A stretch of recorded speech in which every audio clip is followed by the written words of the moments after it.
Well, we're officially halfway through fall camp. What have we learned? We're going to tell you in just a second. You are Locked On Bama, your daily podcast on the Alabama Crimson Tide, part of the Locked On Podcast Network, your team every day.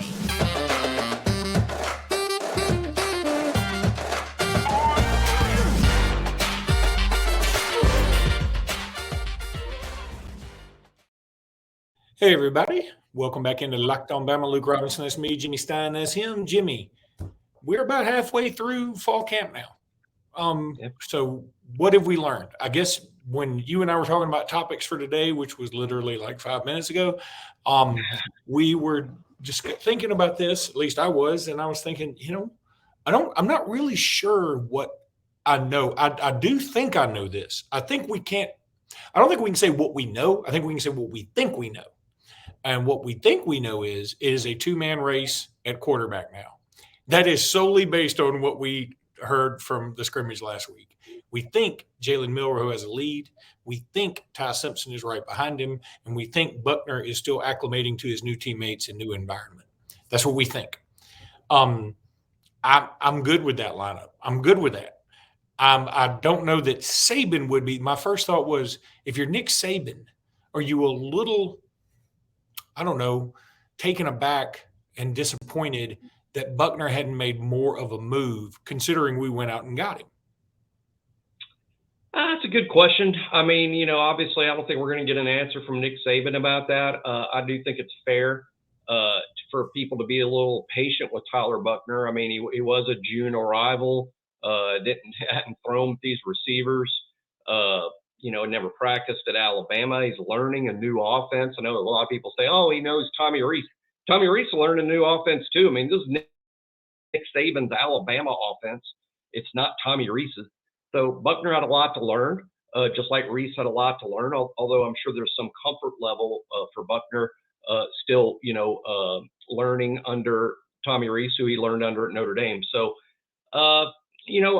I would imagine Coach Saban will have some level of disappointment for all the quarterbacks, in the sense it doesn't appear that at this point anyone ran off with the job and just won the job and ended this early. And I'm sure that's what Coach Saban would have liked to have happened. I don't think that's happened, but I agree, Luke, that Jalen Milroe appears to be the leader. He appears to be the guy that you might want to pencil in to start the Middle Tennessee game. But camp is just now half over. There's one huge scrimmage left. A lot can change at that scrimmage Saturday. If Milroe struggles and Ty Simpson has a good day, we're either back to square one or Ty's in the lead. I mean, it could be something that's that close. But what's interesting is we are a little bit beyond the halfway mark of fall camp. For those that don't know, and most wouldn't, fall camp will end next Wednesday, 1 week from tomorrow, or today as you watch this, August 23rd. It's the final day of fall camp, traditionally, because it's the day that classes begin at Alabama, and the kids have to go to a game week schedule because they have class starting next Wednesday. They'll have classes in the morning and practice in the afternoon. So with fall camp being over in 8 days, one scrimmage left, this is sort of the halfway point. And we have learned a few things, and we started out with quarterback, and here's what we've learned at quarterback. We sort of summed it up there, but Jalen Milroe, beyond the half point mark, we believe, has a lead here in terms of who's going to start the Middle Tennessee game. One other thing to emphasize to the audience here is, look, Milroe may start the Middle Tennessee game. That doesn't mean he's going to start every game all year long. You're always subject to being replaced. He's got to play well. He didn't run off and hide from the other quarterbacks. In my opinion, if he plays and plays poorly, they're gonna look at someone else, probably Ty and Tyler Buckner both, to say nothing of Dylan Lonergan, who's also been very impressive the spring and the fall for a freshman. And I think maybe starting about the halfway point of the season, Lonergan has probably learned enough of the offense to where he could probably play. But I'm going to say that's going to be more like the halfway point of his true freshman season. We're talking mid to late October before Lonergan would really be ready. But the hope would be that Milroe starts and plays great all season. And I certainly don't rule that out. One last point, Luke, that we've never talked about before, but I think is true. Jalen Milroe is a more gifted kid than anyone Tommy Rees worked with at Notre Dame.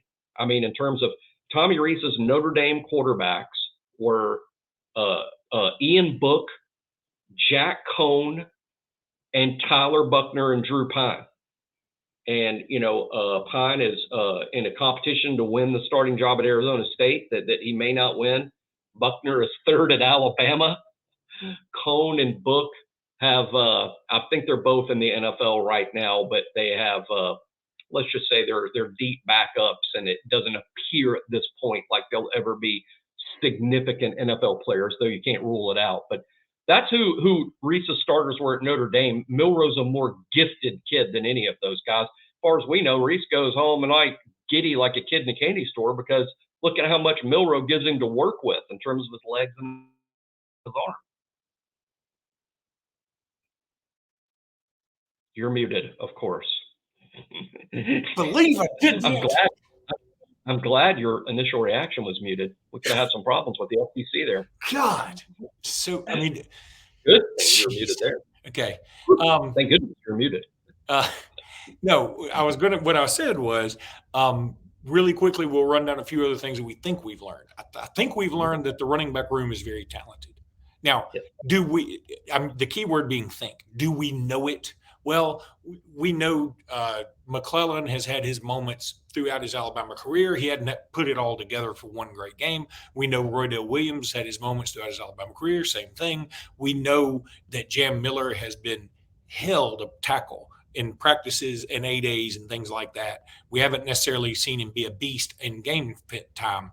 Same thing with Justice Haynes. And we think that Richard Young is going to come in and be pretty good on some level, maybe not necessarily this year, but down the road. So we think we have – I could make the hypothetical argument we have the best running back room in the country.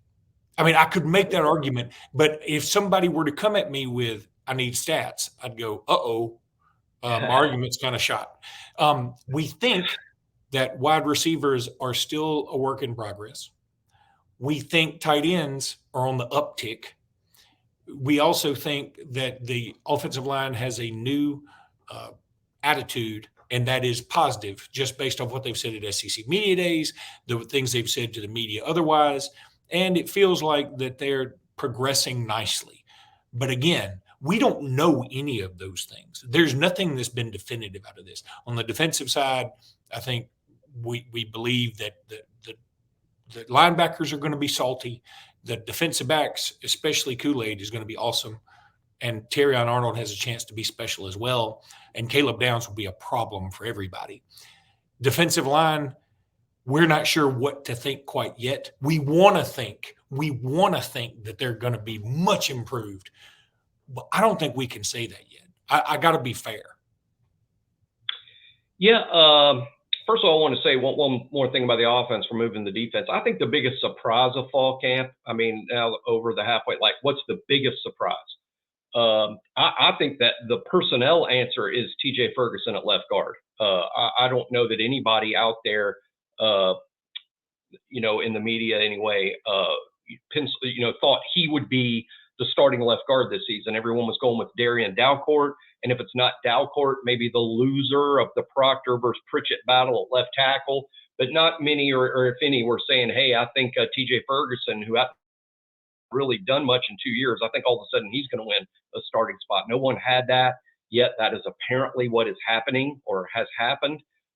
He's had some great weight gain, I think, that has helped him now at about 310 or bigger. And of course, he was a pretty highly recruited kid. It shouldn't shock anyone that he eventually became a good player.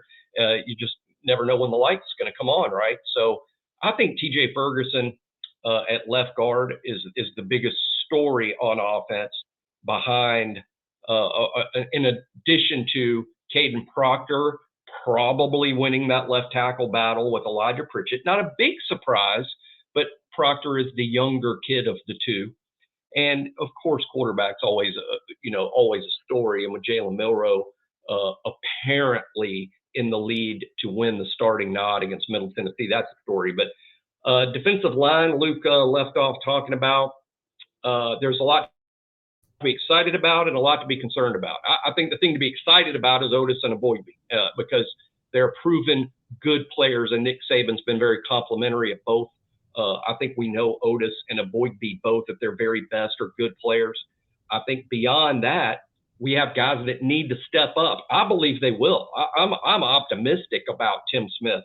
I'm optimistic about James Smith and Damon Payne and Jamarian Latham, and even Monkel Goodwine, I think, is a guy that's making a bit of a move. And Tim Keenan, I think, is taking some steps toward the first team rotation. So I'm optimistic, but it is true that beyond the first two guys on the defensive line, Aboigbe and Otis, beyond those, you're doing some hoping. That's true. Jimmy, I got to talk about a new sponsor. Look, it's Nutrafol. I'm going to put the overlay, as we call it here in the business, down there at the bottom. I've been calling it a crawler, which is erroneous. It is an overlay. Nutrafoil. You want to shop now at Nutrafol.com/men. That's Nutrafol.com/men. Look, you don't have to choose between better hair growth and your health. Nutrafol provides you with a whole body health approach for men that promotes healthier hair. Look at this. Look at this right here. And look at Jimmy. Jimmy's pretty awesome. Men think that losing their hair is inevitable, but it's not. Take control of your future with Nutrafol, science-backed hair growth supplement for men. It is so easy. Go check them out. Did you know that 80% of men will experience hair thinning in their lifetime? That's just true. 80%. It's normal, but it doesn't have to be your fate and your destiny. You can get ahead of hair thinning with Nutrafol. Men, if you're tired of weakening or thinning hair, you need to check out Nutrafol. Do you want to reach your full hair potential? You need to check out Nutrafol. Leading hair growth supplement, Nutrafol helps improve your hair growth, visible thickness, and visible scalp coverage. And that's crucial, visible scalp coverage. That's Nutrafol.com/men, promo code LockedOnCollege. Nutrafol.com/men, promo code LockedOnCollege. Find out why over 4,000 healthcare professionals recommend Nutrafol for healthier hair. Nutrafol.com/men, spelled Nutrafol.com/men. Enter promo code LockedOnCollege. Jimmy, the rest of the week, we'll probably be getting you ready for the next Alabama scrimmage, which will be on Saturday, and looking forward to that. Okay, you and I talked about topics to cover for today, and I'm gonna call an audible. Omaha, for everybody here.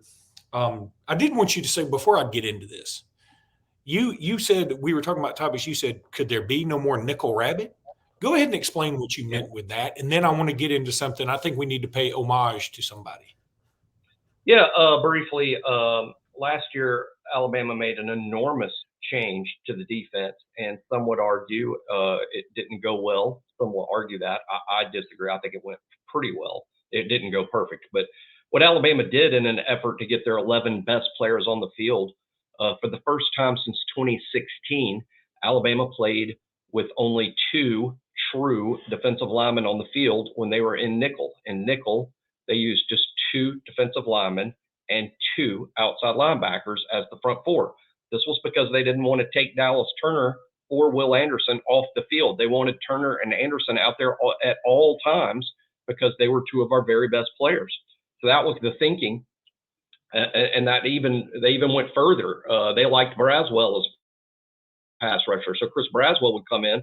Then you had 3 outside linebackers on the field at once that they called the cheetah package. But anyway, it's called nickel rabbits when you're in the nickel alignment, and your outside pass rushers are outside linebackers and not defensive linemen. They're called rabbits just because outside linebackers are smaller, faster humans than big 300-pound defensive linemen. Alabama had done this before. I saw a lot of people who don't like it. They try to blame the whole thing on Pete Golding. That's kind of, shows how everybody blames everything on Golding. The fact is, Alabama ran nickel rabbits all through 2016 when Jeremy Pruitt was our defensive coordinator, and everybody agrees Pruitt's the best that's ever done it here. He did the same thing in 2016 because he wanted Tim Williams and Ryan Anderson on the field at all times. And it worked really well in 2016. Because we were just better defensively then. But the point is, this year it appears that they're going back to doing it like they've done it most of the Saban era. And in nickel alignment, there will be 3 defensive linemen, 3 big dudes, 3 300-pounders, and 1 outside linebacker. So there will be on most snaps now, because you're in nickel more than you're in base, more than you're in dime. You're in nickel more than anything else due to playing so many spread offenses. And that nickel is going to include just 1 outside linebacker. So that means, for instance, Chris Braswell is going to be kind of odd man out. And I think we'll see Braswell primarily in regular and dime and not so much in nickel, because they're not going to take Dallas Turner off the field very much. So that's a big change. And I noticed it at the open practice. That's why I mentioned it today. When I watched open practice, I saw them doing nickel looks with 3 defensive linemen. And it was like, I guess we're going back to the future here. I like that explanation. It was 2.5 minutes longer than I thought it'd be, but it was very good. It was very thorough. I learned something. I like that. That's the lawyer. That's the lawyer in me. But I got to work this in. For those who don't know, Alex Collins, running back for Arkansas, if you follow recruiting at all, and I have for a long time, Alex Collins had he was one of the first to really, or at least his situation was one of the first to really raise a ton of eyebrows when it comes to Arkansas, because his mom, the day he was supposed to sign his letter of intent, his mom didn't want to sign it. She was like, she just left. She just didn't sign it. It was kind of Cyrus Quandro-y, and she just left. She said, I want him to go to Miami because I want him to be closer to home. He was from Miami. In the end, it all got worked out. But I think people could argue, yeah, that was some NIL before NIL stuff at work too. And I don't care that it was, and more power to him. Tragically, he lost his life yesterday, apparently, during a motorcycle crash where he turned into somebody or something. I just read about it. I didn't know what had killed him until just recently. But if you're an Alabama fan, you should always, and I mean always, remember the name Alex Collins, not because of something he did at Arkansas that had nothing to do with Alabama. No, this play that I'm about to show you that I hope can pull up on video is very related to Alabama. And I just messed up I hit the wrong thing. But I want y'all to watch this. And look, we'll stop there because it does slow motion, that thing, but you have YouTube as well if you're watching this, so you can go check it out. I remember that play like it was yesterday because that game was on the same day as Alabama LSU. I was in Chicago, and I was taking a cab to the Alabama alumni bar to go watch the Bama LSU game. And that was the game that Derrick Henry really went off against LSU, probably, really got his Heisman thing kicked off, and Alabama corralled Leonard Fournette very well. But without that game, the argument could be made. I mean, Ole Miss would have gone to their first SEC title game. Now, they had to play LSU at home, and they still had to play at Mississippi State. They ended up winning both of those. But now my argument would be Ole Miss would have found a way to lose one of them because that's Ole Miss. And so they would have found a way to lose one of them. But we'll never know. But because Alex Collins was able to get that lateral, and they call it a lateral even that goes backwards, they get that lateral from Hunter Henry, who made a heads-up play. They get the first down. They go on to win in overtime, I think 52-53 or 52-51, something like that. And Alabama goes on to win the SEC championship. They go on to win the national championship. It's really one of the greatest plays for Alabama that didn't involve Alabama ever.